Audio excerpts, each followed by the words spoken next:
What's going on, guys? Welcome back to the channel. So today we're going to be discussing the TWAB the Bungie just dropped on us. This is a follow-up video from last week's where we discussed the trials cheating and what Bungie planned on doing to resolve all those issues. This week's TWAB is going to focus on a lot of different topics, which will be centered around the seasonal model and Bungie's plans to combat a lot of the bounty fatigue that players are currently experiencing. So without further ado, we're going to jump into this. If you end up enjoying the video, please be sure to drop a like. And if you want more Destiny 2 content, hit that subscribe button and turn on that notification bell. So this week's TWAB starts off and Pete Sarrett discusses a lot of the things going on with Guardian games, and they clear up a lot of the conspiracies that have been going on where players have been saying that basically Titans have been cheating, it's not fair, it's not balanced, hunters were nerfed, a lot of things like that. So they go into very detailed breakdowns talking about Guardian games and the way that they have their systems currently set up to weight the different classes. I'm not going to go into detail in this part of it, since today's video we just want to focus on the seasonal model and what Bungie's plans are to restructure the game going into year 4. So if you do want to read this, I will have a link to the TWAB down below. Now, to kick things off, for the rest of this section, I'm going to be reading everything that Bungie said for the most part, and we'll stop and discuss and break things down along the way. So this section is titled Evolving Seasons. Bungie goes on to say, last week we touched on upcoming Trials of Osiris changes and how we're tackling cheating issues in Destiny 2. This week we want to talk about our seasonal model and some improvements we're working on to make it better. So here's one of the creative directors, Evan Nikolai, to share details on what to expect. And Evan says, hey everyone, we've collected lots of great feedback over the last several months about our seasonal model. Luke outlined some of our thinking back in February, and today we want to look at how that vision is guiding action in Destiny 2 Year 4. Now, before I continue, I did mention previously that we will be diving back into that director's cut that Luke Smith put out back in February. He mentioned a lot of the things that we're currently experiencing now that players are giving their feedback on, and he mentioned how they planned on restructuring things going forward in the future. And he did also mention that a lot of these things would not be addressed in the current seasons. So we will revisit that and discuss it further. Now, Bungie starts off talking about the narrative in Destiny 2, and they say that the story continues. We've been making progress carrying the overarching narrative season over season in Destiny 2. Saint 14 and Osiris led to the Warmind, which leads to Redacted, which is season 11. It's not perfect yet. The bridges between seasons can definitely be improved, and we could do a better job of recognizing prior seasons' narrative threads in the active season.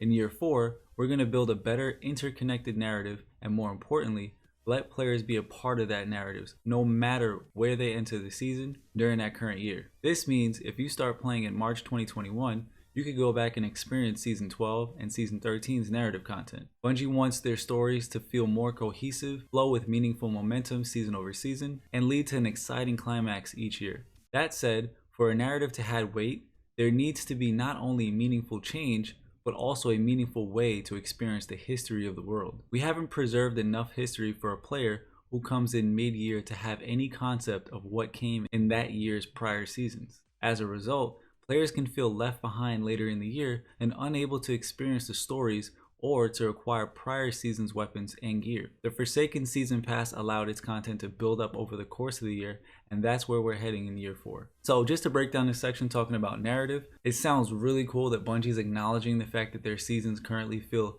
a little bit disjointed. Although there are certain threads that lead from one season to the next, they don't feel cohesive enough to, as they say, allow for a player who's maybe not paying attention to the entire season jumping in and out here and there, or maybe jumping in for the first time. You don't get a real sense of what is going on, and you don't get a sense of scale as to how serious or how big matters are. So if they can find a way to allow for players to go back and experience old content, or keep old content's narrative relevant during new seasons, it'll help keep the world feeling full and the narrative feeling full for players to constantly be able to refresh their memories on what's going on and what the stakes really are. So now moving on to the next section, Bungie mentions that activities will last the entire year. Beginning in Season 12, the core parts of the activity experience will live on after the season has ended. For late players joining in future seasons, we want to give you the opportunity to jump straight into the heart of the older activity experiences without all of the previous season-specific requirements. We want to remove any competing and distracting elements with the new active season, which has its own ritual progression, but the actual activity experience stays. Let me give an example of how this might work in the future using Season of Dawn to illustrate. With our new approach, when Season of Dawn concluded, we would have left behind the Saving Saint 14 quest, the exotic quest to acquire Devil's Ruin, and Bastion, and the Sundial activity. We would sunset the Obelisk experience to reduce clutter in the quest log and keep bounty quantity from inflating across the game, and deprecate the fractal line currency so it could be safely removed from the player's inventory. The Obelisk were time intensive, and we do not want to overload a player's choices in engaging in the current seasonal ritual versus the past seasonal ritual. This is our current plan for year 4, but like everything else, these plans and exactly how content persists will change and evolve as we work. Destiny 2 will still have moments woven into the overall universe narrative where we remove old content and allow for new content and stories to grow in its place. As we've said in the past, we cannot continue to grow the Destiny universe infinitely. There's a lot of reasons for this: technical, resourcing, as well as from an overarching universe design standpoint. Finding the balance of creating and maintaining content in our ongoing narrative is a necessary part of continuing to build on Destiny 2. Now, this part right here is really dope because a lot of the seasonal content doesn't feel as meaningful because you know, in a sense, that once it comes, it's gonna go and you're never gonna experience it again. So it doesn't create a sense of connection or value in that content in the grand scheme of things within the game. So if they can find a way to keep the seasonal content and curate it so that it can exist alongside another current season, that'll be something that I think a lot of players will benefit from. You don't want to make the content that a lot of these people are working on feel irrelevant after a certain time frame has passed by. So I'm all for this change. Now, the next section, rewards remain. With the seasonal activities persisting, a player will need a good reason to go and play them. The reason is in the rewards, and we're planning on carrying a season's rewards forward throughout the year. In today's Destiny 2, history is expressed by the things you've collected. We want players to be part of that chase, no matter when they enter the year, and to reduce the pressure to collect everything during a single season. In the short term, to acknowledge this step forward, we are adding some selected weapons from Season 8, 9, and 10 to an engram that will drop during Season 11. So it looks like during Season 11, we're going to get a new engram that could potentially drop any selected weapons that they choose from Season 8, 9, and 10. So that's not bad. We'll be getting an influx of new weapons, and some of those are pretty good, so I'm actually looking forward to seeing that. But I am curious if they're going to mention anything about weapon retirement, because that's still something that's on the table. But let's continue. Long term, we want to make sure that the rewards we release each season are available to players throughout the year. Continuing with our Season of Dawn example, the rewards that came out of Sundial would continue to drop from Sundial. How the drops will occur will change, as narratively, Osiris has left and we have removed the Obelisk, but weapons and gear would still be present. This is the obvious solution, but it suffers from a design perspective in creating a narrow pursuit focus. Having the rewards in just one location oversimplifies the pursuit game and has the same effect of limiting the ways you can play Destiny. Our focus is to broaden and provide multiple ways for you to earn past season's rewards. In addition to the rewards coming from the seasonal activity, we are thinking of having the seasonal rewards be available to earn in the core modes of play, as well as Strikes, Crucible, and Gambit. If you're getting tired of playing Sundial, you'll have the opportunity to jump into Crucible or Strikes and pick up a couple of the Season of Dawn weapons we've handpicked. As the season rolls on, the rewards will continue to get added to these core activities, and as a player, you can tackle the pursuits at your own pace, in your preferred mode of play, and feel the world growing in terms of rewards. Now, the only question I have, to just stop and talk about this real quick, the only question that I have is, if they're going to keep the seasonal activity and they're going to keep some rewards, but they're also going to add those rewards into other activities within the game, will the drops be weighted higher for the seasonal activity that they're keeping? Or will it be kind of just even across the board? Because it sounds like they want to give you the option to play whatever you want. But my question is, why keep the seasonal activity beyond just saying that you want people to continue to experience it, if the rewards won't be exclusive or, you know, better within that activity than just earning it from everywhere else? I don't know, maybe I'm overthinking it. What do you guys think? Comment down below and let me know. So to continue, to summarize, we're going to move towards seasons that can be experienced all year. The Destiny experience should grow each year after an expansion, have a meaningful evolving world, and a bunch of reasons to play. And then each year we should take a step forward into a new expansion. We've done this better in the past, and we're going to mine from that going forward to make our future seasons that much more compelling. There will be much more year 4 to talk in the coming months. So the way that they wrap that up, in a sense, it seems like in year 4 they're going to do a lot to make the seasons last throughout the year. And in terms of getting rid of content, keeping some content and choosing what moves forward and what doesn't. Overall, they want the narrative to flow. They want the narrative to remain throughout each season so that you guys can constantly go back and refresh yourself.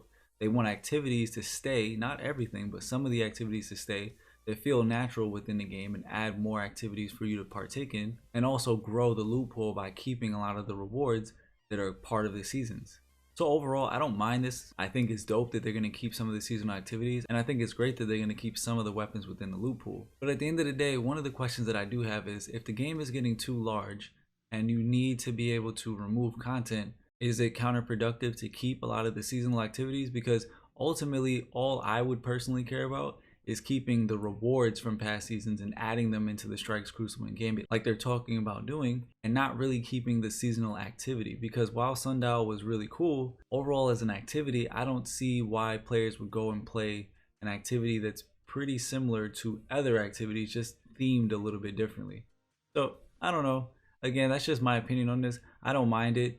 As long as they can keep the game growing without getting too big and causing a lot of bugs and issues to continue to pile up, I'm all for whatever they plan on doing in terms of keeping seasons lasting throughout the year. Now, moving on, this is the section that's going to talk about bounties. And Tyson goes on to say, bounties have come to be a central mechanic for any repeatable activity content in Destiny. So much so that we've seen them move towards being mandatory chores rather than opportunities to optimize. We have some changes coming to help bring things back into balance. So, shifting away from weekly FOMO. XP and season rank gains are currently balanced around large contributions from weekly bounties. The intent here was to provide a large amount of progress for a small amount of focused play every week. But weeklies fall down here because you lose out on big chunks of progress if you miss a week. And they are strained between too little progress for single character players and too much repetitive work for triple character players. And everybody can speak to that, because the majority of us out there to run multiple characters, we know how it feels to jump on another character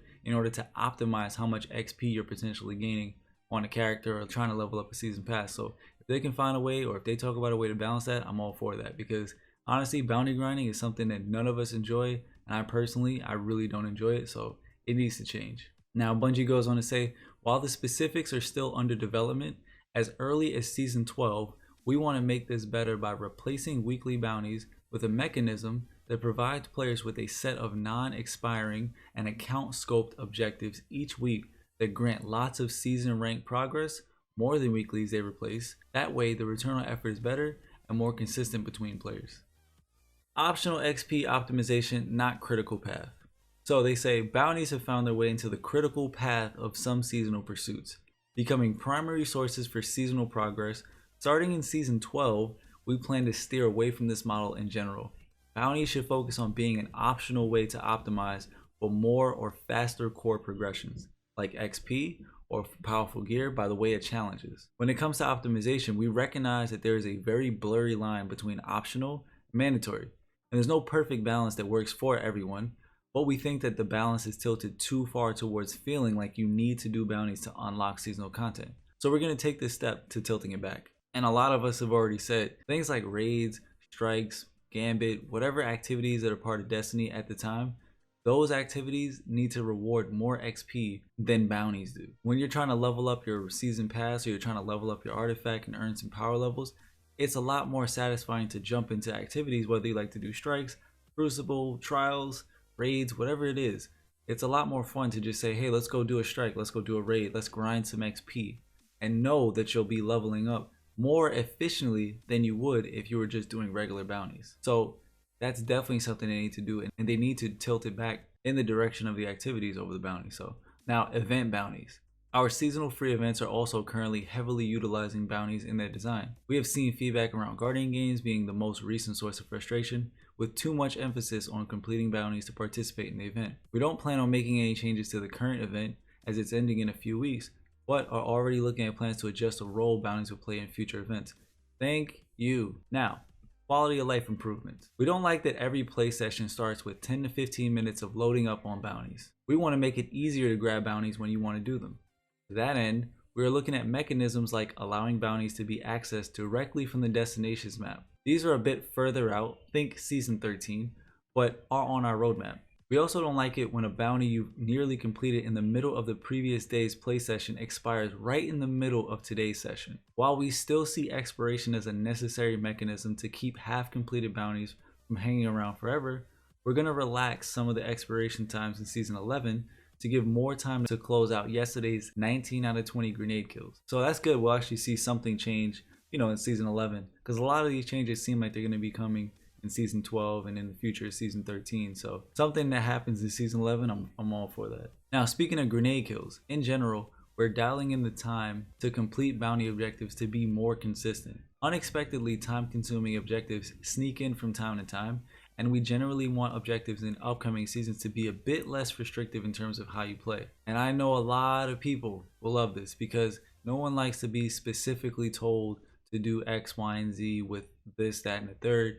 People want to feel a little bit more relaxed. They don't want to feel bound by the bounties that they're picking up, because ultimately bounties should be something that's relaxing, that you just pick up as an option to, like they say, optimize your play and not be the reason that you're playing. So with all the things that are mentioned within this whole section about adding a new system of objectives, relaxing on expiration times for bounties, making them a little bit more chill to do and not be so focused on doing specific things, allowing you to potentially grab bounties from the destinations map, all these things come together to create a system that I hope at least will make the entire bounty grind feel a little bit more relaxed and take a back seat to the activities which should really stand out as the fun things and more efficient and effective ways of playing the game and leveling up. So that's pretty much everything that Bungie had to say about bounties. There's plenty more in this TWAB. Bungie does have another section talking about their recent charity. There will also be some Bungie bounties coming up. I did try my hand at it. I did try to get in there, but I haven't been chosen, which is fine. One day we'll get to a point where we'll have the clout to be able to actually jump into one of these. But it's really dope what Bungie's doing here, raising a lot of money to help people out. So if you haven't had a chance, definitely make sure that you go there and you donate. And before I forget, they actually have another charity event called Kilts for Kids. So you guys can definitely check that out. Again, I have the link to the TWAB down below in the description, so check it out. Now, as always with these TWABs, Bungie has an entire section dedicated to just talking about known issues, things that were fixed, things that are currently being fixed. So I'm going to just run through this really quickly so you guys have a heads up on what's going on. So in terms of error codes, they say the Destiny player support is continuing to investigate increases in connection-based error codes like Anteater, Beaver, and Rabbit. They said that they've prioritized investigations into Watercress and new errors. And they said that when they do have a more detailed update, it'll be given in next week's player support report. So definitely be on the lookout for that. Now, here's some of the resolved issues that they've dealt with from the hotfix from yesterday. So if you're level 32 on your season pass, you can now use your PDS upgrade so you can clear out your bunkers on any character. Also, the Rasputin daily Seraph weapon can now be claimed on any character. For those who don't know about that one, if you're ranked 92 on your season pass, you gain the ability to purchase any of the Seraph weapons every day. They rotate daily, and it was bugged so you couldn't do it, but now that should be fixed. And also, the Grasp of the Warmind mod will no longer allow for infinite ability energy, so that was apparently an exploit, but I did not know about that one, so we missed out on that. And lastly, here are some current known issues. So it says players are having difficulty completing the Hunter Chain Reaction Guardian Games daily bounty. Night Stalker hunters using a Way of Pathfinder must defeat groups of at least 5 tethered enemies twice. This count will reset when the Shadow Shot super is active. So if a player is wearing Mobius Quiver, it will reset their count every time they fire a shot. So basically, if you have on the 6-shot Shadow Shot and you're trying to do this bounty, it's not going to work because it's counting as a reset every time you shoot off a new one. So just kind of skip this bounty if you're trying to work on it. Another one, players who are unable to pick up the Show Your Laurels exotic ghost quest from Ava Levante can still gain progress towards the quest. Once progress is complete, Ava will offer the player the exotic ghost. So there is a UI bug where it looks like you can't pick up the quest. Sometimes you already have the quest, so definitely check your quest tab. If you have it, it's fine. If you can't pick it up again, you already have it and you're getting progress. If you don't have it, Bungie is saying that you will still gain progress if you try to pick it up. So if you do complete it, be sure to go pick up your ghost from Ava because you will be able to earn the ghost. And lastly, they mentioned that localization changes regarding the hard light exotic auto rifle adjustments will not be available until a later date. Rounds fired from this weapon have reduced damage fall off instead of no damage fall off. So besides that, Bungie has their movie of the week. So I'm not going to play these here, but these are also some pretty creative and dope pieces of content that members of the community created, so definitely go and check those out. Now, as always, Bungie wraps up the TWAB, and Cosmo says here, we hope we were able to give you a better understanding of Guardian games and our plans for improving seasons and bounties in the future. Next week, we plan to talk about Eververse feedback and some changes we'll be making to the storefront in the future seasons. So we're going to be learning some things about Eververse. Hopefully we'll learn something about how Bungie is planning on adding some more of those cosmetic armor ornaments and weapon ornaments back into the reward pool, and not just shoving majority of those things into Eververse, because a lot of times it could really feel like players are stuck just grinding for the same pieces of armor, weapons, and gear, and there's not enough reward incentive in high tier activities, and that can easily be resolved by just simply adding some cosmetic gear, adding some unique ornaments to Trials of Osiris, adding some unique weapon skins or pieces of armor, whether it's an ornament or an actual piece of armor, to a Nightfall that kind of looks like a boss's piece of gear, something like that, to just give players an incentive to grind. Because as I've said in many of my other videos talking about this stuff, everything in Destiny 2 doesn't have to be about grinding for god rolls, doesn't have to be about grinding for god roll stats on armor. Sometimes a player just wants to jump in, kill a boss, and get something that looks like that boss's armor, or whatever the case is, a weapon. So if Bungie talks about something that leans in that direction, I'm all for it. I will be covering that in next week's video that will cover the TWAB. So if you guys enjoyed this video, again, please be sure to drop a like, hit that subscribe button, and I'll catch you guys in the next one. Peace.